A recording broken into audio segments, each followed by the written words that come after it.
So guys processor হচ্ছে যে কোনো একটা ইলেকট্রনিক ডিভাইস হতে পারে, সেটা ল্যাপটপ, কম্পিউটার কিংবা স্মার্টফোন, এর সবথেকে গুরুত্বপূর্ণ একটি পার্ট। প্রসেসরকে যে কোনো একটা স্মার্ট ইলেকট্রনিক ডিভাইসের ব্রেন বলা যেতে পারে, যেখানে সকল ধরনের ক্যালকুলেশন হয়ে থাকে। আর আপনার ফোন কিংবা ল্যাপটপ, ডেস্কটপের কেমন পারফরমেন্স হবে এটা গোটাটাই নির্ভর করে আপনার প্রসেসরের উপরে। আপনার ফোন কিংবা ল্যাপটপে যদি ভালো প্রসেসর থাকে, আপনি এটা থেকে ভালো পারফরমেন্স আশা করতে পারেন। আর আপনার ফোনে কিংবা ল্যাপটপে যদি ভালো প্রসেসর না লাগানো থাকে, আপনি এটা থেকে কখনোই ভালো পারফরমেন্স পাবেন না, ভালো গেম আপনি এটাতে খেলতে পারবেন না। তো নতুন একটা ডিভাইস, সেটা হতে পারে ল্যাপটপ, কম্পিউটার কিংবা ডেস্কটপ কেনার সময় সবার প্রথমে যে জিনিসটি আপনাদের সেই ডিভাইসটিতে দেখা উচিত সেটা হচ্ছে প্রসেসর।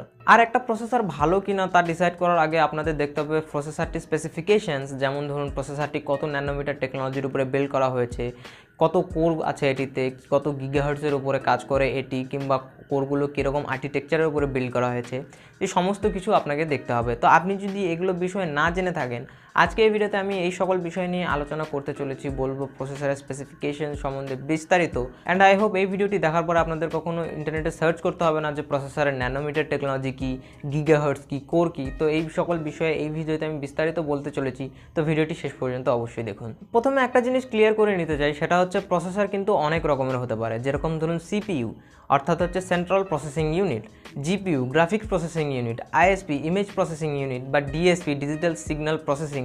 তো অনেক ধরনের প্রসেসর রয়েছে, কিন্তু এই ভিডিওতে আমরা কথা বলবো সিপিইউ সম্পর্কে, অর্থাৎ সেন্ট্রাল প্রসেসিং ইউনিট সম্পর্কে। আর এখানে আরেকটা জিনিস আমি ক্লিয়ার করে নিতে চাই, সেটা হচ্ছে স্মার্টফোনের প্রসেসরগুলোকে কিন্তু সিপিইউ বলা হয় না, সেগুলোকে বলা হয় এসওসি অর্থাৎ সিস্টেম অন চিপ। আর এটির কারণ হলো একটা স্মার্টফোন প্রসেসরে সমস্ত কিছু ইন্টিগ্রেটেড থাকে, যেরকম ধরুন CPU, GPU, ISP, DSP, APU, তো সকল কিছু একটা প্যাকেজ হিসেবে দেওয়া হয়, যার ফলে স্মার্টফোনের প্রসেসরগুলোকে শুধু সেন্ট্রাল প্রসেসিং ইউনিট অর্থাৎ সিপিইউ বলা হয় না, এটাকে বলা হয় সিস্টেম অন চিপ অর্থাৎ এসওসি। তো এই ভিডিওতে আমরা শুধু সিপিইউ সম্পর্কেই কথা বলবো। আপনি যদি চান আমি আইএসপি, ডিএসপি, জিপিইউ, এপিইউ সম্পর্কে ভিডিও বানাই, তো নিচে কমেন্টসে জানান, আমি অবশ্যই বানাবো। তো কথা বলা যাক সিপিইউ সম্পর্কে। তো আপনার কম্পিউটারের সিপিইউ হচ্ছে আপনার কম্পিউটারের মেন মাথা, যেখানে সকল ধরনের ক্যালকুলেশন হয়। আপনি কোনো অ্যাপ্লিকেশন রান করছেন, কোনো গেম খেলছেন, কোনো অ্যাপ্লিকেশন বন্ধ করছেন, কোনো অ্যাপ্লিকেশন ইনস্টল করছেন, নেট ব্রাউজ করছেন, সেই সমস্ত ক্যালকুলেশন যেখানে হয় সেটা হচ্ছে আপনার প্রসেসরে। আর একটা প্রসেসরের উপরেই ডিপেন্ড করে আপনার স্মার্টফোন কিংবা ল্যাপটপ, ডেস্কটপের কেমন পারফরমেন্স হবে। আর সবার প্রথমে যে একটা প্রসেসরের স্পেসিফিকেশনে যে জিনিসটি দেখতে হয় সেটা হচ্ছে ন্যানোমিটার, অর্থাৎ এটি কত ন্যানোমিটার টেকনোলজিতে বিল্ড করা হয়েছে। কেননা এটার উপরে ডিপেন্ড করে আপনার প্রসেসরটি কত ব্যাটারি এফিশিয়েন্ট হবে আর ফাস্ট হবে। একটা প্রসেসরকে যত কম ন্যানোমিটার টেকনোলজিতে বিল্ড করা হবে, তার ব্যাটারি ব্যাকআপ ততই ভালো হবে, একই সাথে ততটাই ফাস্ট হবে।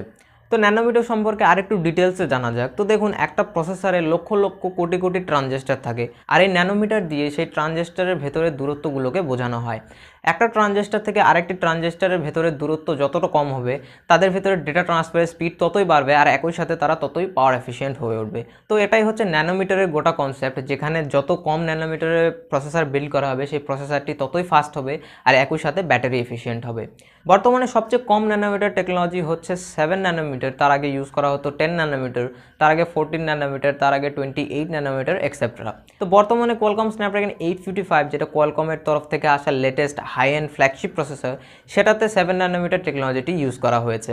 তো এখানে একটা এক্সাম্পল দেওয়া যাক। ফর এক্সাম্পল ধরে নিন একটি প্রসেসর 7 ন্যানোমিটার টেকনোলজিতে বিল্ড করা হয়েছে এবং আরেকটি প্রসেসর 14 ন্যানোমিটার টেকনোলজিতে বিল্ড করা হয়েছে, কিন্তু তাদের ভিতরে এই ন্যানোমিটারের ডিফারেন্স ছাড়া অন্য কোনো ডিফারেন্স নেই, তাদের দুটিরই স্পেসিফিকেশনস একদমই সেম।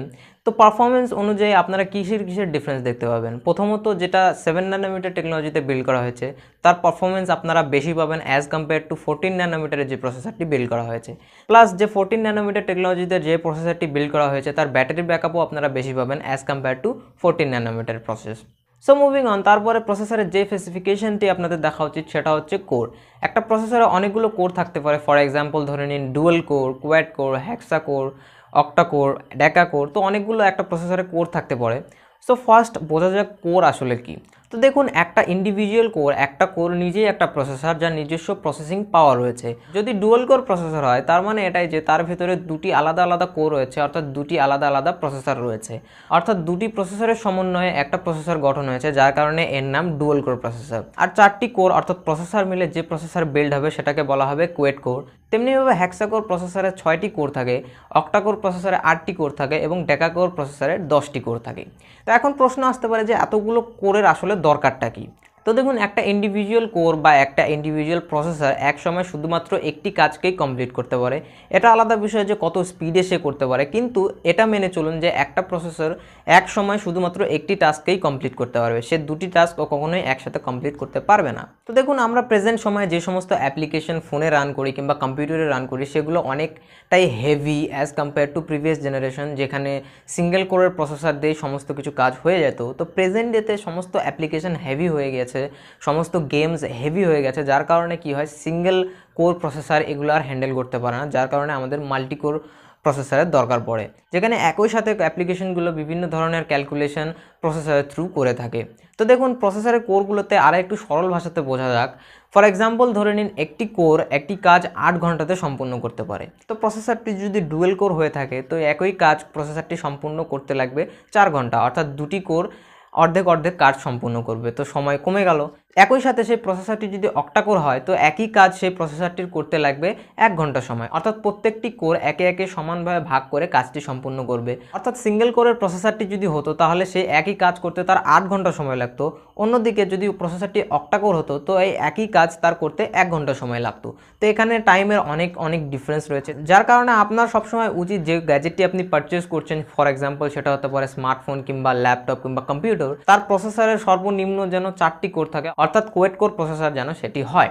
এখন এখানে আরেকটা জিনিস আমি ক্লিয়ার করে দিতে যাচ্ছি, সেটা হচ্ছে যদি একটা কোয়েড কোর প্রসেসর হয়, ফর এক্সাম্পল একটা প্রসেসরে 4টি কোর আছে আর একটা প্রসেসরে ডুয়েল কোর আছে, অর্থাৎ 2টি কোর আছে, তার মানে এটাই নয় যে সেই কোয়েড কোর প্রসেসরটা ভালো পারফরমেন্স দেবে as compare two dual core processor, কেননা এখানে কোরগুলোর আর্কিটেকচার দেখার বিষয় আছে, কোরগুলো কত হেভি এবং কত ফ্রিকোয়েন্সিতে সেটা কাজ করছে সেগুলো দেখারও একটু বিষয় রয়েছে। বর্তমানে স্মার্টফোন প্রসেসরের জন্য যে কোম্পানি কোরগুলো ডিজাইন করে সেটা হচ্ছে ARM, আর ARM কোরগুলোর যদি স্পেসিফিকেশনের কথা বলেন তো সেগুলো অনেকই টেকনিক্যাল টার্ম চলে আসবে এখানে। তো আপনি এটা মেনে চলুন যে ARM এর কর্টেক্স যে সিরিজ রয়েছে সেগুলো আপনি নাম্বার হিসাবে চিনতে পারেন। ফর এক্সাম্পল কর্টেক্স A55, তার মানে এটা কর্টেক্স A53 কোরের থেকে বেশি পারফরমেন্স আপনাকে ডেলিভার করবে।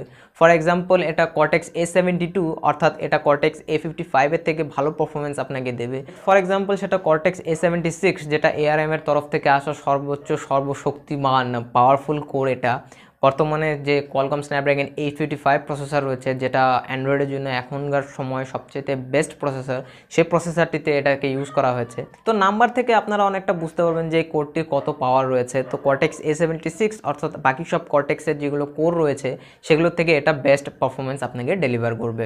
তো প্রসেসরের আর্কিটেকচার দেখার পরে ফর এক্সাম্পল আপনি সেটা দেখলেন কর্টেক্স A55 কিংবা কর্টেক্স A76, তারপরে যে জিনিসটি আপনাকে দেখতে হবে সেটা হচ্ছে কোরগুলোকে কত গিগাহার্টজে ক্লক করা হয়েছে।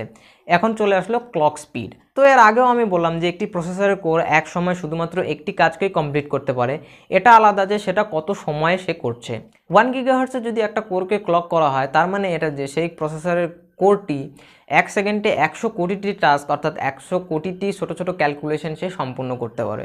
সেই হিসাবে একটা কোরকে যদি 2 গিগাহার্টজে ক্লক করা হয়, তার মানে এটাই যে সে 1 সেকেন্ডে 200 কোটিটি টাস্ক সম্পূর্ণ করতে পারে। তো এটাই মূলত গিগাহার্টসের ফান্ডা, যেখানে প্রসেসরটি যত গিগাহার্টসে ক্লক করা হবে সে সেকেন্ডে ততই বেশি টাস্ক কমপ্লিট করতে পারবে। সো ভিউয়ার্স, এই ছিল প্রসেসরের স্পেসিফিকেশনস সম্পর্কে একটা ভিডিও। আই হোপ আপনি বুঝতে পেরেছেন যে প্রসেসরের ন্যানোমিটার প্রসেসটা আসলে কি, কোরগুলো কি, বা গিগাহার্টজ স্পিডই আসলে কি। তো যদি আপনার ভিডিওটি ভালো লেগে থাকে লাইক করুন, শেয়ার করুন, আর যদি আপনার মনে হয় আমি কোনো ফিচার মিস করে গেছি নিচে কমেন্টসে জানান, আমি অবশ্যই সেটা রিকভার করার চেষ্টা করব। তো এই ভিডিও এটুকুই ভিউয়ার্স, ভালো থাকুন, সুস্থ থাকুন, দেখতে থাকুন Bangla techs. Thanks for watching.